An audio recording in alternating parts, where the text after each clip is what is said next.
Well, welcome to this special episode, live episode of Church and State, where we will be focusing our attention today on all the latest developments now that we've seen the meeting between Cardinal Fernandez and Father Pagliarani of the Society of St. Pius X. We want to step back for a second and analyze the situation.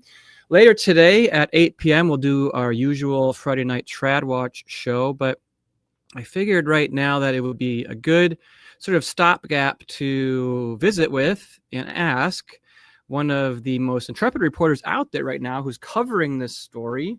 Niwa Limbu joins us. He is a Vatican reporter at the Catholic Herald, who I must say did some pretty fantastic work covering the consistory earlier this year. Niwa, thanks for being here, my friend. Thank you very much, Stephen. Thank you for having me on. I really appreciate it, actually. It's not often that I go live and to speak about the faith and actually speak about the internal church politics that's going on today. Of course, that's my job. So it's good to be live with you, Stephen. Yeah, so no pressure. It's like walking on a tightrope with no safety net below, but I imagine we'll do fine. So again, thanks for being here. And tell us firstly a little bit about yourself. I think most people would probably be interested in your background and how you came to the Catholic Herald real quick. So I am actually I'm pretty young. I'm only 19. I started Catholic journalism actually only last year. Prior to that, I used to work in British governance. So I used to work in Parliament for numerous conservative / right-wing members of Parliament in Britain. I came to the faith actually as a convert because my father and mother come from Gurkha backgrounds in Nepal.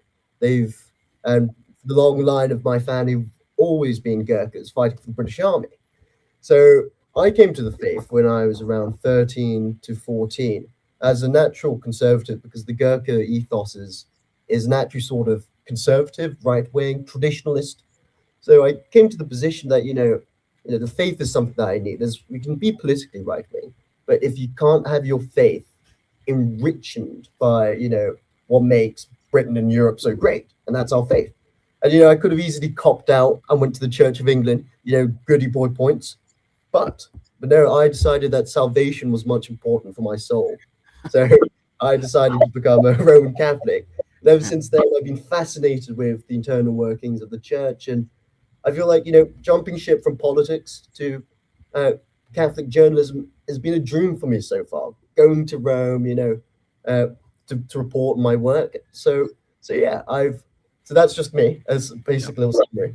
That's great. And we'll get more about you later on. I think in the future, I think I'd probably like to have you on for sure and more episodes later. First thing, though, I want to focus on, there's this, I saw two reports today, and they seem to be false. You can confirm or deny this online. One was by a YouTuber, another was by Rome Reports, actually, pretty well-known outlet. They both said the SSPX has already responded and said that they have suspended the consecrations and will engage in future dialogue with the Vatican. Is that true? Well, I mean, I put out a tweet on this. I think it can take anyone to, go onto the SSPX news headlines and see that they've not published anything since yesterday. It's funny because I actually spoke to my SSPX source, and my SSPX source said it's a misleading title because there's been no update about what the SSPX General House and Father Pagliarani's council have said so far. So it's definitely misleading and definitely false in that regards. Yeah, I thought that was pretty irrational, or rather irresponsible for that to already be out there. I mean, they're not going to respond in one day, although it did say, I think in the communique, I'll bring that up on the screen here, that the society will take into consideration now with Pagliarani, as well as the other superiors there. You have Fillet, Schmidberger, Bucacourt, and De Galarreta. What did you think of this? Firstly, the response by the SSPX, obviously, Fernandez put out his statement. I thought Fernandez sort of upped the game here, but we'll get into that in just a second. But the SSPX put out a statement saying, essentially, we thank him for the meeting, and then we'll go from there. Yeah, so I found it really interesting because we at well, British time at least, it was 11 to 12 we received the DDF's communique in Italian, and so I had to obviously translate it. And I was reading, I was like, okay, it seems like it was quite stiff. This seems to be obviously the Roman interpretation of how things went. However, so I was waiting obviously for the SSPX's statement on this, and I was actually at a conference last night, and that it was I believe it was 8 p.m. yesterday, and I received a message from my SSPX person who works in the general house, and he sent me the communique, and I was like, oh, okay, let's have a read of this. And it obviously it follows basic lines. Oh, it was cordial, it was nice, it was a nice 1 hour meeting. But then once you read in between the lines with the SSPX's announcement, well, you could see that they sort of said, hold on a second, we fully actually disagree with the DDF statement.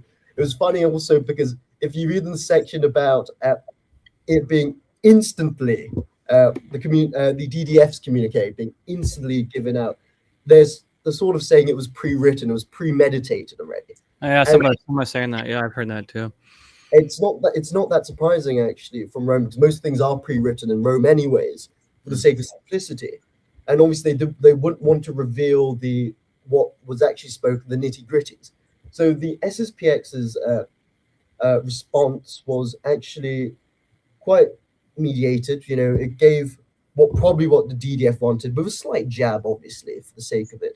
I think what is really interesting, however, is that when it comes to the SSPX's media and the SSPX, when they put out statements, it's often going to be them responding to Rome rather than putting out something to Rome, publicly at least. So yeah, I mean, that's my overall thoughts so far. We can go into it in a little bit. Yeah, one thing I thought was clever. I'm not sure if they did this on purpose. In the statement, the SSPX said, the Cardinal stated orally that while it would be possible to engage in dialogue, its text could not be corrected. Now, the word orally there is the giveaway, kiss me with your mouth. I thought it was kind of clever. If that was on purpose, that was a pretty good troll, I thought. To be fair, that is a good troll against Fernandez. But I think that section was really interesting about the text in the Second Vatican Council.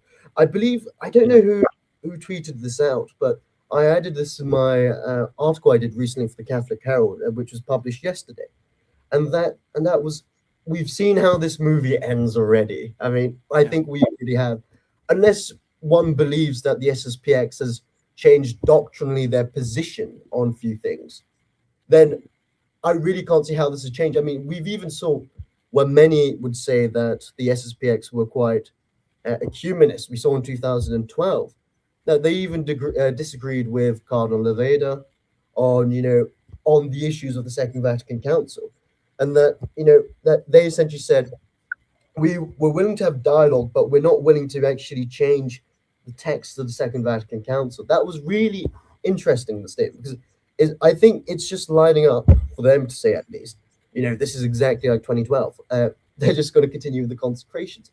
But that's under the presupposed position that you think, or you have evidence that the society has changed their position, of course. Yeah, it's interesting, and it's provoked a number of responses, I think, because I see people already in the comments saying as well, I'll bring this up in just a second here, that this is all, as Father Chazal told me, it's kabuki theater, right? That, perhaps this has already been arranged in the past, and that this is all just playing out to appease the hardliners, the softliners, those who want a deal. What do you make of some of those arguments? Because the history of how Rome and the SSPX have basically done a bit of a tango here. Does this strike you as another performative piece of entertainment, or what do you think of that? I think, yes, I think it is a performative piece to an extent, because like I previously said, we've seen how this ends before. I mean, it's tears before bedtime, really. I mean, it's really, we've seen how this has played out. I suppose this is just the SSPX's way to sort of justify that we've spoken to Rome, we've followed the spirit of Archbishop Lefebvre, because it's naturally within the spirit and the DNA of the SSPX to obviously argue the state of necessity. That's a fact. Also, another thing within their DNA is to follow the spirit of Archbishop Lefebvre, and that means faithfully resisting what they see as wrong, the SSPX. So obviously they're going to say, okay, we're going to speak to the Pope, we're going to speak to the DDF, CDF at the time, to really see if we can be true faithful sons to Rome, even if it's not eternal Rome, like they would argue, even modernist Rome, what they would argue. So I think it's very much this tango is just the SSPX's way to just confirm themselves within their traditional spirit, to say it the least. So yeah. Yeah, I do want to. I want to come back to that topic and in the comments. Thanks for appreciate your comments here. Catholic Trumpet. I think that's Father Hugo. Thanks for being here, Father. I do think one thing might be a bit different though. Is this move by Fernandez? And I'm reading from the translation here. Fernandez said, ordaining bishops without the Pope's approval would constitute a decisive rupture of ecclesial communion with serious consequences for the fraternity as a whole. So it seems he's preempting everything and saying, look, we're going to quote unquote excommunicate the entire SSPX, not just the bishops you consecrate. So what do you make of that move? And that seems to be an escalation, which is, in my mind, I'm not sure if I buy it's all theater. And this is one of those reasons why I don't think it is, because it's a pretty intense reaction, but maybe I'm wrong. Oh no, I completely agree with that. Sorry, excuse me. I completely agree with that because I think we were going to discuss later, but I'll bring up now. It's an ingenious move from Cardinal Fernandez because it now shifts the leverage to Rome. Because with the big announcement of the episcopal consecrations and then the interview, what we saw was that the SSPX showed their cards and said, "Listen, we're doing this. If you respond publicly, it could be a sign of weakness. If you don't respond, that's an even bigger sign of retreat." So for the DDF statement to say that it's not going to be like 1988 where Cardinal Gantin warned you and has excommunicated Archbishop Lefebvre, Bishop Castelmaier, and the 4 other bishops. Instead, now they're saying we're going to fully ban the SSPX as a whole, as a corporate entity, and make it essentially shown as a parallel church, which is obviously not what the SSPX wants. It would break their whole argument of... It's essentially what they are, though. I mean, they always say that, but I mean, they are doing what they want. Let's be honest. It would break their whole argument, the SSPX, about them being, loyal sons of the church, if they are seen as a parallel church, which essentially now means that either they will negotiate or that they will have a harder line to take, which I don't know right now. I'm still assessing that, actually. Yeah. I want to give a quick shout out to Took here. Cox News is the best show on television. Thank you, Took, for your $1.99 super chat. We always appreciate that. Just remind you, it's not television, it's actually the internet. So got to correct you there. But real quick, Niwa, you actually, so let's get into, I guess we can do this right now, is the talk of, let's be skeptical that this is not exactly like 1988. You put a interview up with Bishop Stopnicki, who is one of the 6 resistance bishops consecrated by Bishop Williamson.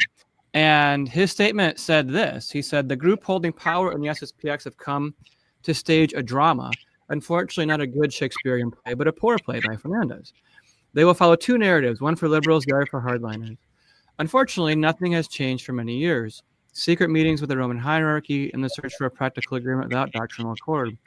This makes no sense, as Bishop Williamson said. It's a betrayal. So, the SSPX resistance here, that's sort of an interesting take on this. They think it's mostly theater, but I spoke to Father Chazal, and he said he applauds this initial move, but there's a lot of kabuki theater left to go. So there's a lot of insights there. Yes, well, the insight I can give here is that the SSPX resistance, while we know it's not a corporate entity like the Society St. Pius X, what we do know is that there is, it seems like a division among bishops, actually, within the resistance of what position to hold. Last Sunday, actually, Bishop Morgan's statement seemed quite more receptive. Obviously, with the precursors of Now, what did Bishop Morgan say? Did you report on that? I missed it. I did, yes. Bishop Morgan said in his sermon on Sunday that it's a good thing if the society, consecrates bishops without papal mandate. But he obviously warns that, there are smoke screens and there are issues to, wait out for, which is obviously, he was being cautious but supportive. Same as the other statements we've seen from, Bishop Thomas Aquinas from the Resistance. And I suppose, it's really interesting, actually, from my perspective, working for the Catholic Herald, very mainstream Catholic paper, yet it's my job as not only a Vatican correspondent and also staff writer, it's also my job to, actually know what people's thoughts are, everyone's thoughts, because at the end of the day, what's the point of reporting on the SSPX if you can't hear the other side to this? And it's interesting, the other side, aka the Resistance here, they seem to either be positive or with Bishop Stolnicki seems to be quite, anti this. But I will say the big person to wait out for, if you are part of the Resistance, is to wait for Monsignor Ford's statement. And he will be giving me a statement in the coming weeks, I believe. Well, coming week. And he was obviously one of the first bishops to be Bishop Williamson, yes.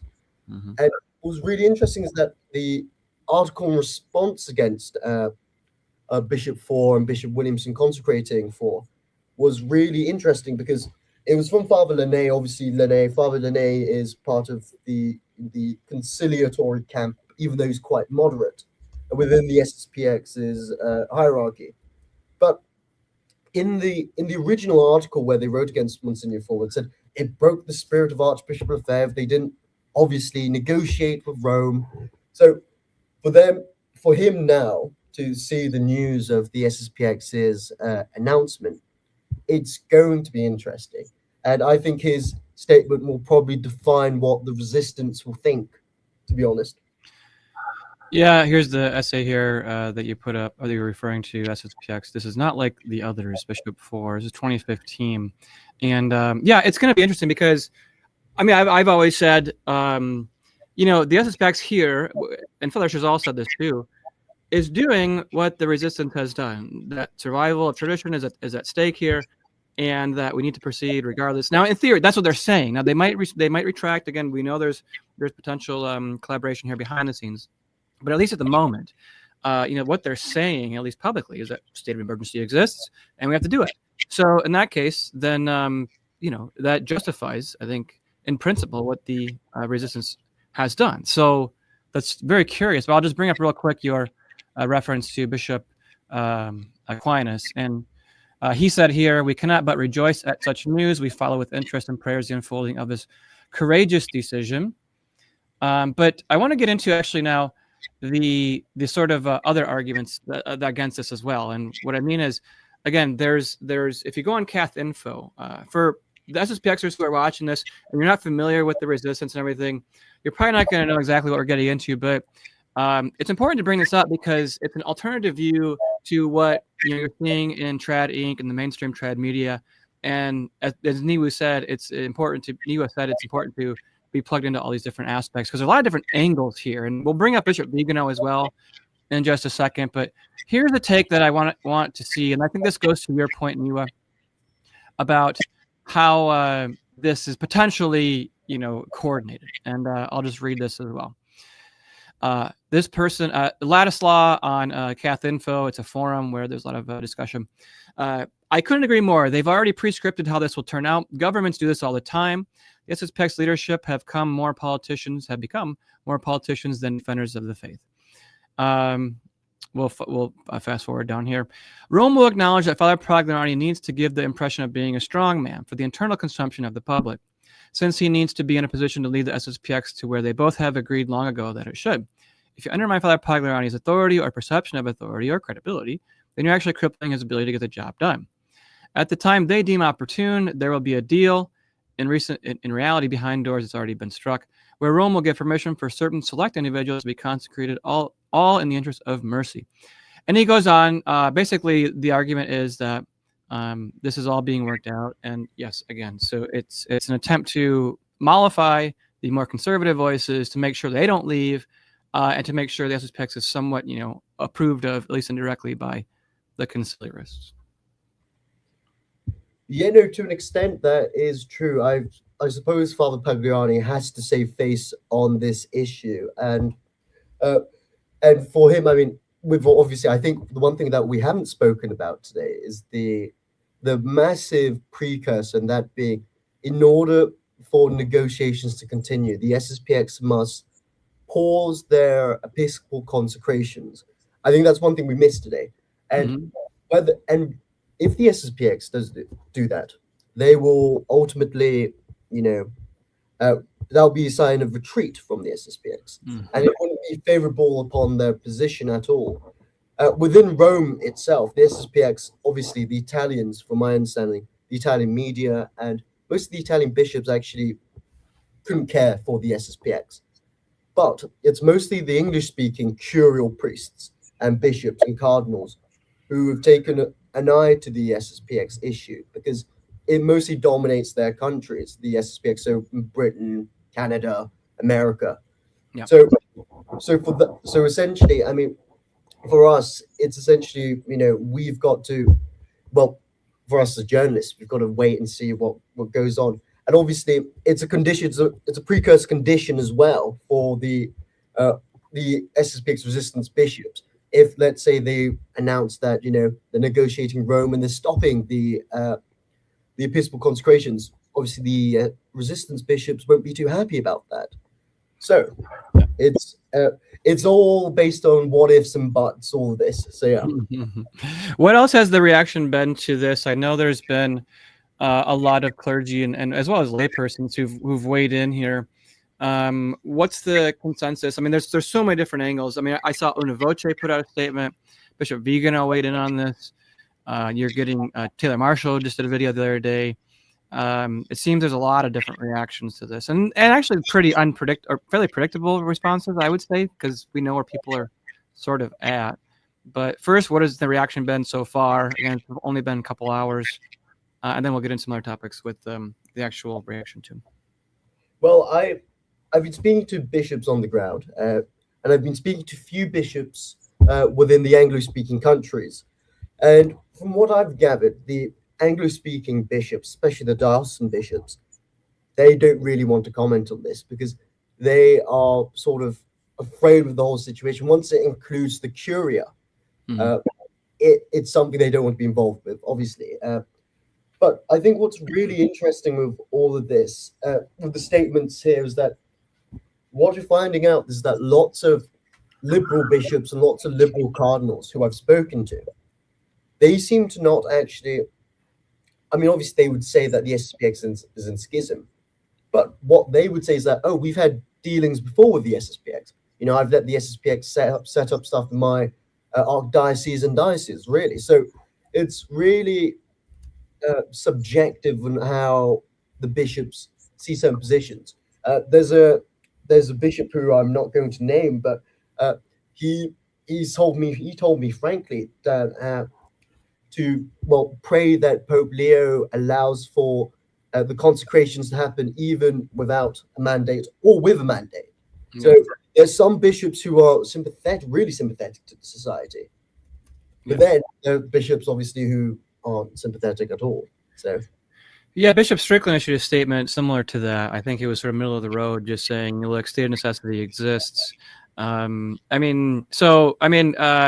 interesting. So I think in that regard, it's probably a little different than 1988. I mean, because the SSPX is far well known. There's more familiarity with diocesan clergy. What else are you seeing out there amongst either the media reaction, journalists such as yourself, or lay people on the ground? Are they rooting for this to be solved? What do you think they're predicting? So I've seen some action. So within a few SSPX chapels in England, for example, they seem quite receptive of the consecrations, and most of them seem to have the spirit of the original SSPX to an extent, where they are quite wary of what they see as Rome delaying, in essence. The resistance camp, in what I've seen in the UK, they're quite receptive of it, but of course they have the itty bitties against it, where they're like, where they're saying that obviously it's obviously going to be compromised. In regards to the indult groups, so the Ecclesia Dei groups as well, like the Fraternity Saint Peter, the Institute Christ King, the Institute Bon Pasteur, uh, we've seen some more negative reactions, of course. But I have seen a few lay parishioners privately, you know, sticking up and saying, it's not a bad thing if this does happen. And it's my theory. I suppose I have a theory here, actually. I don't normally delve into theories because that's not really journalistic of me. But I suspect if the SSPX goes ahead without papal mandate, it will justify a situation where the Ecclesia Dei Felicia document was released. But instead of that now, there's going to be what Bishop Schneider was talking about last time, the Apostolic Constitution on the traditional Latin Mass. Because once Cardinal Fernandez, instead of excommunicating the bishops who consecrated, but instead excommunicating the whole the society, what they're going to do instead is that they're a parallel church. So now we're going to create an apostolic constitution to protect the TLM. I can see that to an extent. Yeah. I can't really, not as a whole, but I could see that if I was a gambling man, if that was going to happen. But no, that's what's being said on the ground when it comes to parishioners. Journalist-wise, the journalists, especially in Rome, the Holy See Press Office, they seem to be quite interested. There's a few of us who are going to go to ICON. I'll be going to ICON myself. And what's really interesting is that I'm speaking to the SSPX and their sources. They are currently organizing, it being a registered event for the press. And there have been lots of. Are you saying that the consecrations they're believed to be taking place in Icon? Is that what the potential? Yes, that's the assumption. Yes. Okay. Yeah. There's lots. And is it 4 or 5? I've heard varying reports. It's either 4 or 5. Yes. Well, originally the 5 bishops came from an Italian journalist, but this Italian journalist, from my understanding at least, she has her own tensions with the society, and her sources. When I spoke to my source in the General House, what Father said was that there was no actual numbers drawn up yet for to decide how many would be consecrated. So it really depends on your source. I suspect. I mean, I said this last year that there would be 6 bishops, only on the basis of COVID and 1 per continent. But I could be wrong on that. It was that was more of a guess from me than anything substantial. Yeah, so not much news on that front. I mean, bringing it back a second to Leo, it seems he's either outsourced this to Fernandez, or he's just aloof of the society, unfamiliar a bit with the Latin Mass, as I thought his comments in the Crux magazine indicated. That he said, well, can't you just say the new Mass in Latin? That's what I took from that, but I could be wrong. What do you think is going on in Leo's head? Was he potentially offended by this gesture, the putting a gun to the Vatican's head, saying we're going to do this no matter what? Do you think Fernandez is the man in charge, as your colleague Michael Haynes wrote in an article? He said that Fernandez is the one driving this, and Leo is maybe just behind the scenes, or is he more aware of things? And how do you think he will ever meet with them? Because Pagliarani said he wants to desperately meet with Leo. I don't know why. You're not going to get much doctrinal difference between Fernandez and Leo, but ultimately, what's up with Leo these days? I would agree with Michael Haynes, my friend. Actually, he has a good analysis, and I think everyone should read him. Pelican Plus or whatever platform he's on these days as well. I think Fernandez has. I mean, speaking to my people in Rome, at least, Fernandez is the one controlling this. Obviously, we saw yesterday, in the document that the DDF statement was released with the blessing of Pope Leo, of course. I mean, of course, that's going to be the case. Of course, they're going to be discussing things behind the scenes. But like 1988, I suspect that when we saw 1988, reading the book Archbishop Lefebvre and the Vatican, that it was entirely run by Cardinal Ratzinger at the time. Now, Yeah. Pope Benedict, it was him leading the cause and then exchanging things with. Not so much John Paul wasn't really involved. It was John Paul wasn't that involved with the negotiations themselves. So it, for me at least, it does seem like Cardinal Fernandez is drawing the board here. And what I think one would suspect that, look at what it's easy to decipher Pope's thoughts on the SSPX by their dealings in the past. We saw with Pope Francis. Pope Francis, he had a soft spot for the society actually because he helped him out when he was Cardinal Archbishop of Buenos Aires in the big scandal of them not being counted as a Catholic Church entity under state. So we saw that happen. We saw with obviously with Pope Benedict that he dealt with them in 1988. He met few SSPX priests during the time to negotiate. But with Leo, we've seen nothing. We've seen nothing of the sorts. The only mere thing we've seen about Leo is, he might have celebrated the TLM. He might have. That's the only thing we've heard. So, I mean, he's probably had no dealings with the society in Peru and in his time. I mean, he probably did bump into them while he was in America, but not in a position of episcopal authority. And that's the important thing that we should look out for. So it's hard to really place Leo on a map when it comes to the relationships with Society St. Pius X. Yeah, I do want to emphasize, I do think, Leo, I just don't know if he's too familiar with them. I'm not excusing the situation at all. I'm just saying it's sort of interesting to see, and why this happened so early on in the after the conclave, because it seems that, as you're reporting, as you found, the society was talking with Rome over the last year and a half about doctrinal discussions. Is that the fact? Because I didn't know that was happening near the tail end of the Bergoglio regime, and then even into Leo. Who was actually having those conversations? That was news to me. We received intel, the Catholic Herald at least, that negotiations were going on.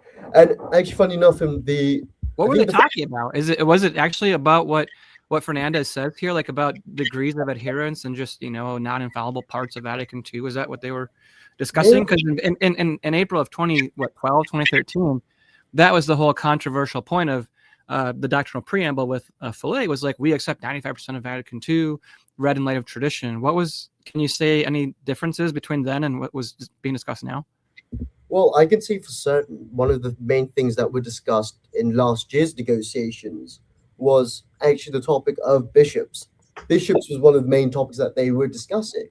And it was funny because, Did they submit dossiers? Sorry to interrupt. Did they submit dossiers and give a number, or what was their approach on that issue? Because that's what they did, in the 1980s.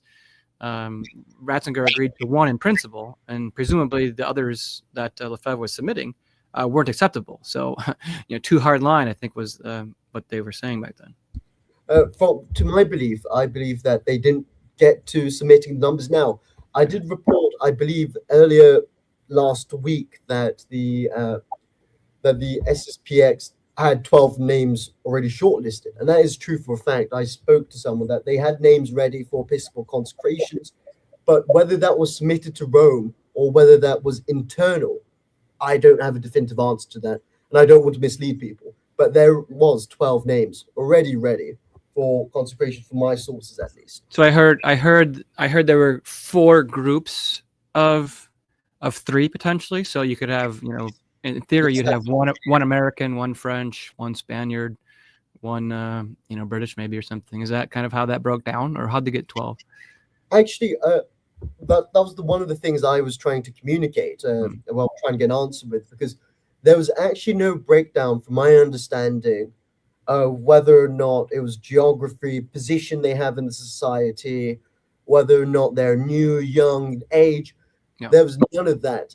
However, the one tip I will give is that we should wait after the SSPX's prior meeting if you want to find who the American or Anglo-speaking bishop will be.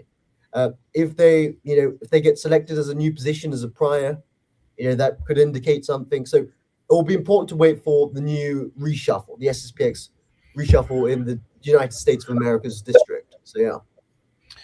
Now, the reaction that Archbishop Vigano has given, I thought, is the most strongest, and he actually came out quite quickly, actually, right after the announcement from the Vatican. And he said, quote, after decades of humiliation, inconclusive dialogues, partial concessions, etc., he said, Rome now claims to make the suspension of the episcopal consecrations by the SSPX for a necessary precondition for dialogue. He says these consecrations are not an act of rebellion, but a supreme act of fidelity. He goes on and says, we shouldn't be meeting. He encouraged the SSPX to stop talking with Fernandez, who he brought up is basically a heretic, and he's previously called him a pornographer, and said all these things. He said, look, this is a duty of the faith to actually do this. So Vigano's reaction was probably the swiftest and the most decisive very early on here. Yeah, no, you are right in saying that. Archbishop Vigano's statement seems to be one of the more stronger ones against negotiations. Mm-hmm.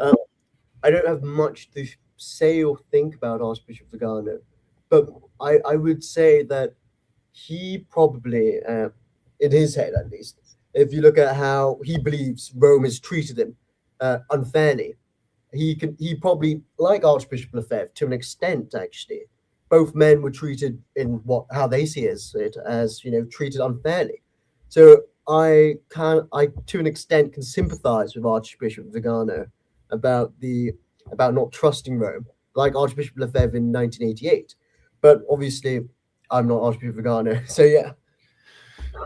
Yeah, it was interesting too that when Archbishop Lefebvre announced his intention to consecrate, he didn't go back and meet with Rome. There's a number of statements. You can go out there and understand where he was coming from. Here's another quote from Vigano.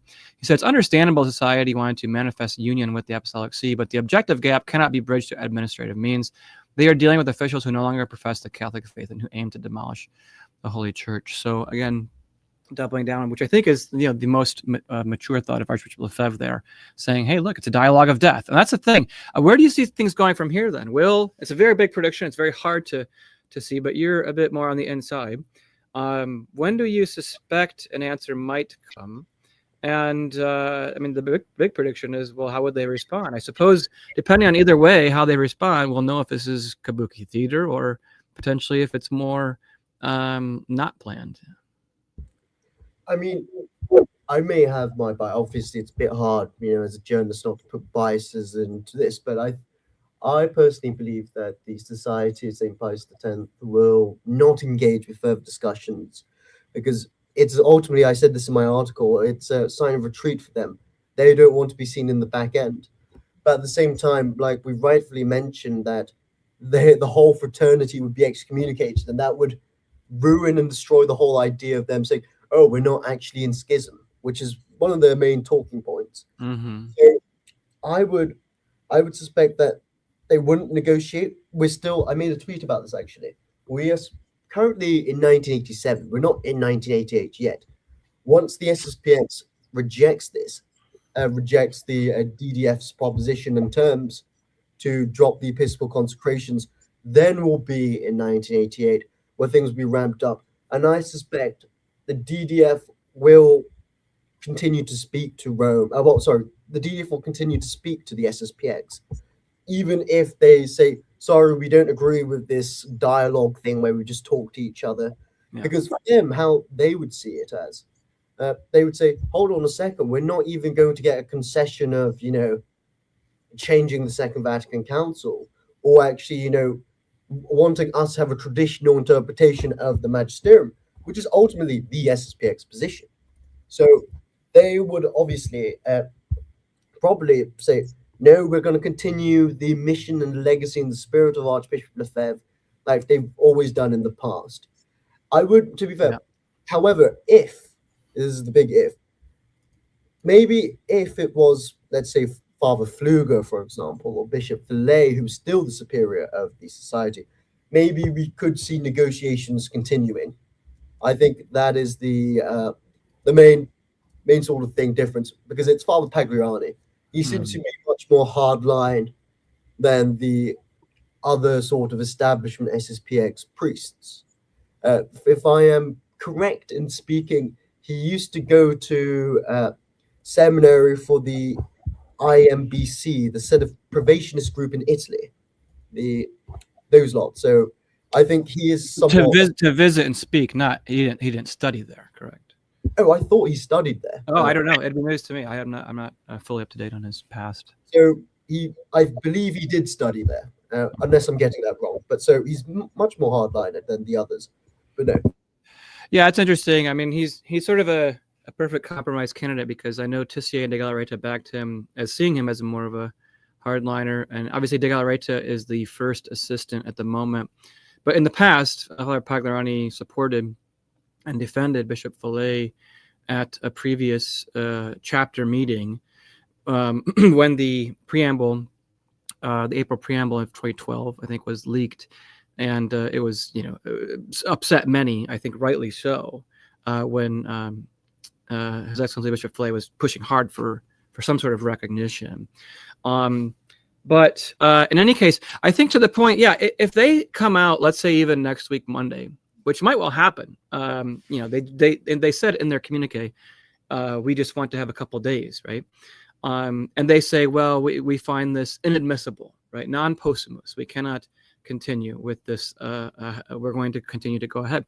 That doesn't mean they're like instantly excommunicated, because they wouldn't, be so-called excommunicated until the day they do this, right? So there's still a chance, that that communication and discussions can happen later on, after like this week. It doesn't mean all things are over, but. Yeah, no, 100%. I feel like that is also a position to hold. Yes. Should we do? Yeah. Yeah, we'll get to some chats here, I suppose. I don't think personally. I would not say I agree. SSPX today is not as it was before. What I think Niwa, and at least myself, is saying is that at the chapter in 2018, when he was brought in, I mean, the previous 8 years in SSPX was, we want a deal, we need a deal. Father Thiemann gave his talks. Father Wegener was out there saying, it's a matter of justice that we receive a canonical agreement, etc. Whereas you really haven't seen that, I think, under Father Pagliarani. So he's sort of like maintaining this as a more private issue, at least I would say. But I don't know if anyone wants to weigh in on that at all. Yeah, no, I suppose the issue, but I would agree to that. I agree with that. But I would say within the society, the taboo topic is the consecrations. 100%. Whenever would someone bring up, when's the next consecration? Pin drop silent. But then now we've seen, Father Pagliarani give such a public push to this. It sort of does, for me at least, say, hold on a second, they might be going to they might be going to an older spiritual position of Archbishop Lefebvre, which might be the case or might be a sham. I don't have the answer to that, but I think it's an interesting thing to just go full guns blazing and show your cards out saying we're going to go straight for the episcopal consecration. Yeah, well, guys, please continue to. We have about 15 more minutes with Niwa. We appreciate his time. He doesn't need to be here. He's definitely being kind to us and with his busy schedule. So please comment any questions you have in the chat, and we'll get to them as best we can. I would say this, though. I'm writing an article on this because I really want to unpack this more.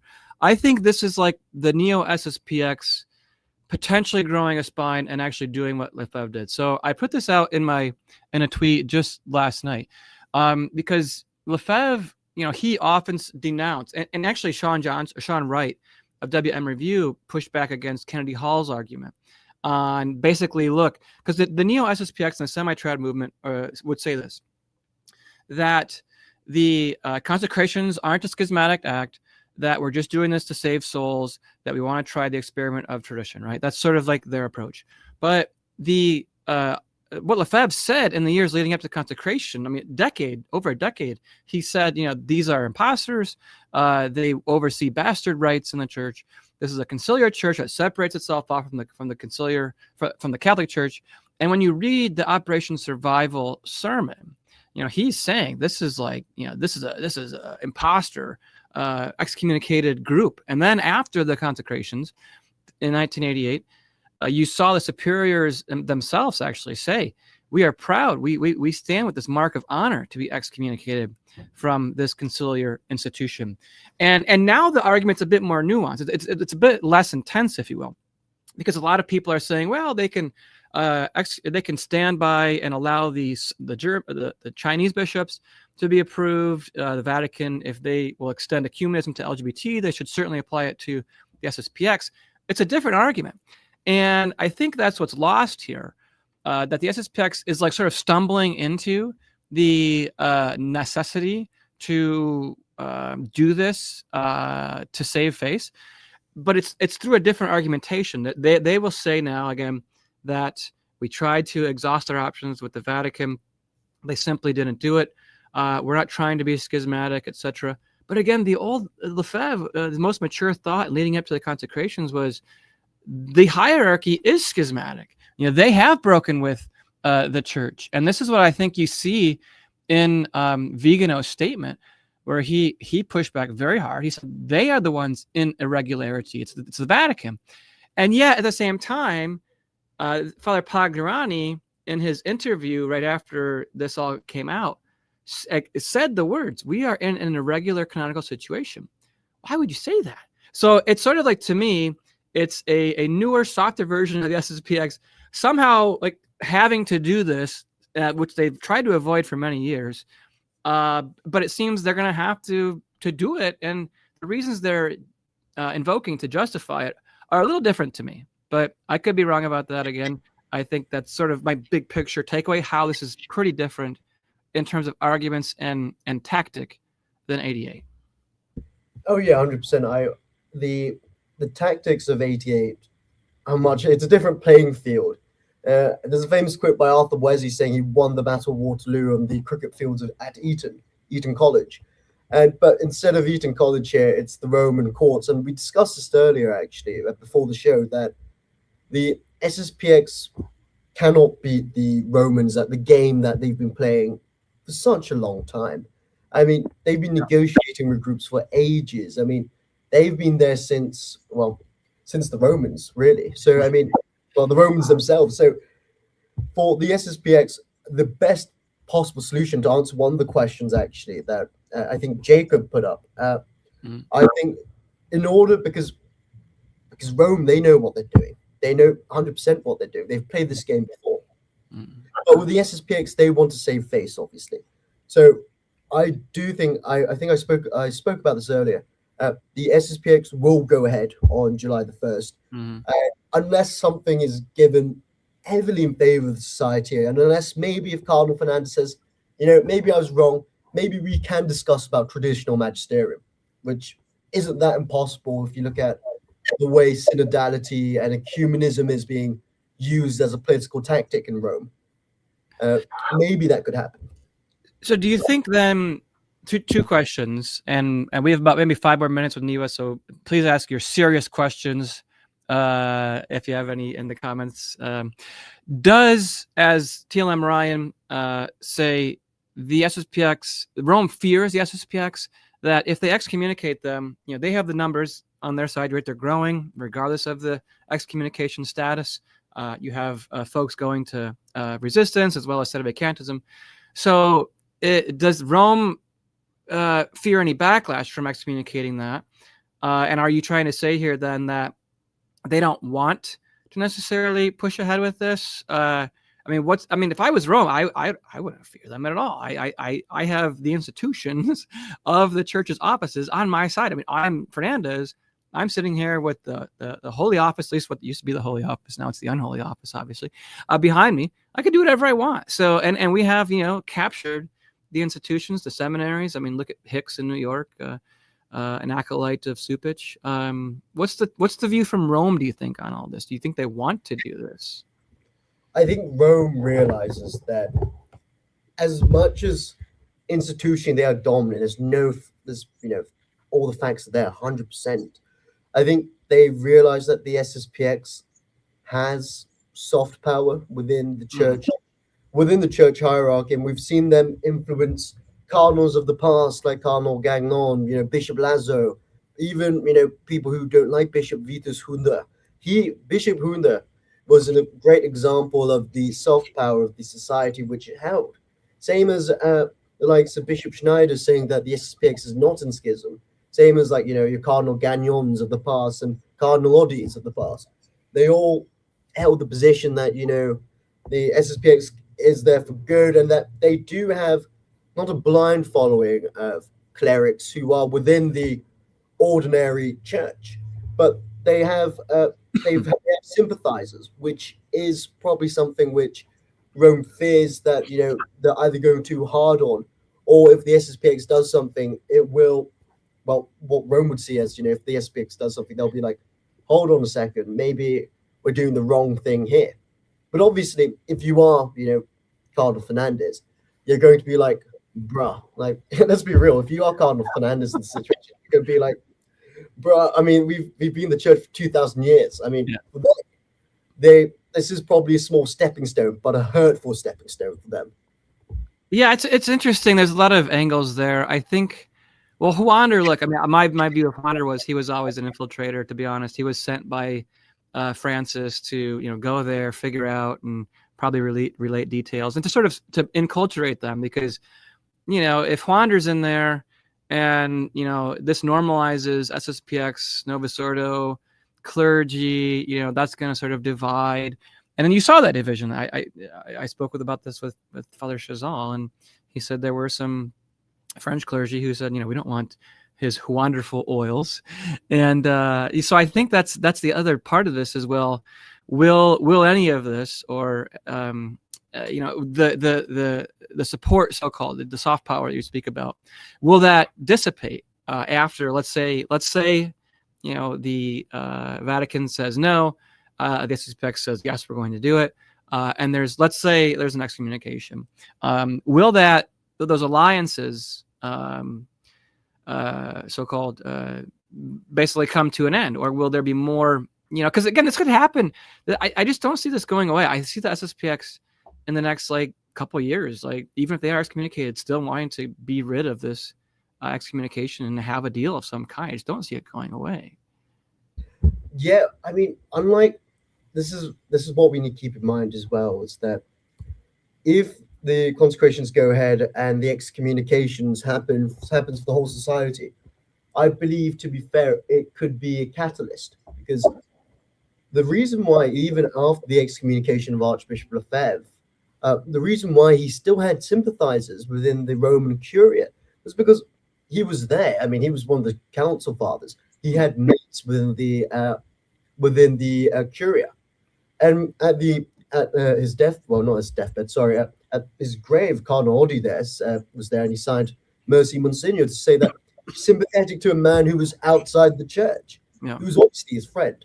But now we're in a situation where, if they go ahead without papal mandate, the SSPX, they have no friends within the Curia right now. It's not a situation of Archbishop Lefebvre. His old negotiating friends of Cardinal Hoyos, Cardinal William Leveda, they aren't there anymore. Or even Archbishop Pozzo, he's in Rome. But from my understanding, he's not implicated within negotiations so far. So right, it's all Fernandez. Was Cardinal Koch actually involved in some of this too before, or not? No, he wasn't. That was the misunderstanding. It sort of relates to the SSPX point, because Cardinal Koch, he said to me that he's not involved because it's an internal matter within the church now, and that he deals with Christian unity with other Christian groups like Prots, and Eastern Orthodoxes. So that in itself is the SSPX saw that as a mini win for my state or my tweet. But I think it's quite damning, the whole situation. I wouldn't say it's scandalous, but if you look at it in the lens of the journal, for us as a journalist, we're having a field day with this. Mm-hmm. Endless shows. So I'm doing 2 shows today, Niwa, but there's just so much to talk about. If you're regular Joe who likes the Latin Mass, who's not that educated on the society, or not even educated on the Ecclesia Dei groups, you're probably just going to be like, okay, wow, you're not going to know what to do, really. So it's a difficult situation for Catholics, your general lay Catholics, especially who want to be traditionalists.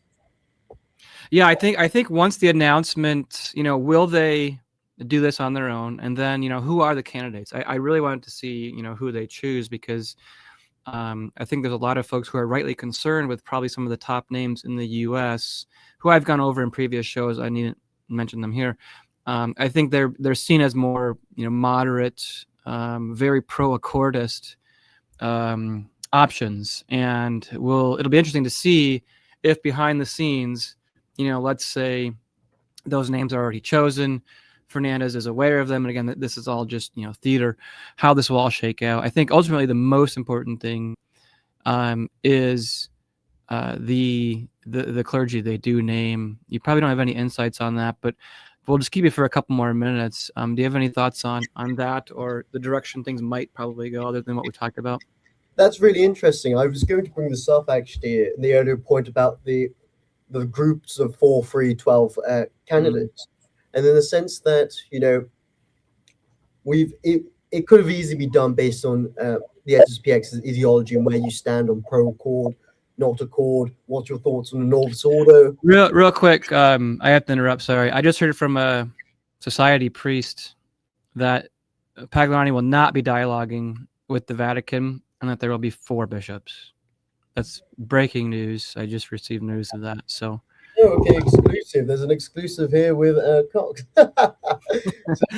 Right in the middle of our live stream. Who knew? So, yeah. So I'll put that out soon. I imagine that'll be big, but we'll see what develops. Unconfirmed reports. Unconfirmed. Just private. We'll see if that can be confirmed more than just once. So. Yes. No. I will probably speak to my source about that later tonight. So yeah. Call him right now. But no, Steve. I mean, any questions from your subscribers? I'm happy to answer it. It can be on anything, really. Well, it doesn't look like there's too many at the moment. We appreciate everybody who's been here. There's been a lot of chatter. We appreciate everybody coming here, asking their serious questions. And I think it's just something to keep looking at and to kind of pay attention to as much as we can, and ask the people like yourself who are more in the know than us and others. But I'm glad Sede Picante is here, just taking things in. I'm glad that you're awake and alive after last night's live stream, Picante. You guys go way too late for me. I can't stay up that late. In any case, do you want anything else, Niwa, before we let you go? We appreciate your time. Yeah, no worries. I just would say that keep informed. Remember, get your facts right, and sometimes there will be journalists who will want to misconstrue things, but I think it's important for us to realize that we need to get our sources right, and that journalism is not about agendas, really. So yeah. Keep up the good work, my friend. I'm going to bring up your Twitter account here on the screen. Please follow Niwa and support him, and be sure to amplify his efforts here. What else are you working on? I know it's Friday. Here's your article on the SSPX. What's on the docket for the weekend and or early next week? Well, the docket for me, I have an article ready on Bishop Eleganti.